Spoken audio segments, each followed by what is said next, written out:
सहस्राक्षः सहस्रपाद सभूमिम् विश्वतो वृत्वा अत्यतिष्ठद्दशाङ्गुलम् पुरुष एवेदगुम् सर्वम् यद्भूतम् यच्च भव्यम् उदामृभत्वस्येषानः यदन्नेनातिरोहति वेदावानस्य महिमा अतोज्ञायागुश्च पूरुषः पादोऽस्य विश्वभूतानि त्रिपादस्यामृतम् दिवि त्रिपादोऽध्वमुदेत् पुरुषः पादोऽस्येह भवात् पुनः विश्वम् व्यक्रामदु शासनानुसने अभि विराडजायत विराजो अधिपूरुषः अत्यरिच्यत पश्चाद्भूमिमथो पुरः देवा यज्ञमतन्वत अस्यासि राज्यमो ग्रीष्म युध्मः शरद्धविः तास्यासन्मरिधयः त्रिसप्तसमिधः कृताः यज्ञम् दन्वाना अभद्रम् पुरुषम् वशम् तम् यज्ञम् बर्हिः प्रोक्षन्नो पुरुषम् जातमग्रतः साध्या ऋषयश्च ये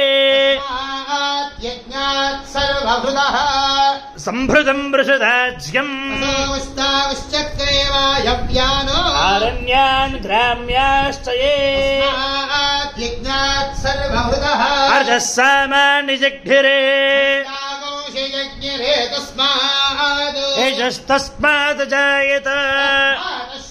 अजायन्त एके चोभयाततः यज्ञरे तस्मात् तस्माज्जाता अजावयः कतिधा विकल्पयन्नो भङ्गिमस्य कौ बाहु कावोरूपादा उच्येते मुखवासी बाहुराजन्यः कृतः तदस्य यद्वैश्यः पद्भ्यागम् शूद्रो अजायत मनसो जातः चक्षुः सूर्यो अजायत इन्द्रश्चाग्निश्च प्राणाद्वायुरजायत आसीदन्तरिक्षौ शीर्ष्णौ द्यौ समवर्तत निर्दिशः श्रोत्रात् तथा लोकागम् अकल्पयन् मेधाहमेदम् पुरुषम् महान्तम् आदित्यवर्णम् तमसः परस्तात् तमेवम् विद्वानमृत इह भवति नान्यः पन्था विद्यते यनाय प्रजापतिश्चरति गर्भे अन्तः यमानो बहुधा विजायते तस्य धीराः परिजानन्ति योनिम् मरीचीनाम् पदमिच्छन्ति वेधसः यो देवेभ्य आतपति यो देवानाम् पुरोहितः पूर्वो यो देवेभ्यो जातः नमो रुजाय ब्राह्मये ऋचम् ब्राह्मम् जनयन्तः अग्रे तदब्रुवन् यस्त्वैवम् ब्राह्मणो विद्यात् तस्य देवा असन्वसे तेश्च ते लक्ष्मीश्च पत्न्यौ अहोरात्रे पार्श्वे नक्षत्राणि रूपम् अश्विनौ व्याक्तौ इष्टम् मणिषाण मनिषाणा सर्वम् मणिषाण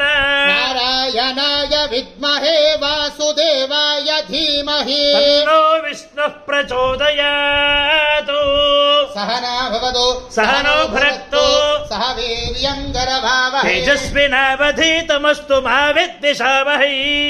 ॐ शान्तिः शान्तिः शान्तिः श्रीरामचन्द्रस्वामिने नमो नमः दधिस्नानम् समर्पयामि।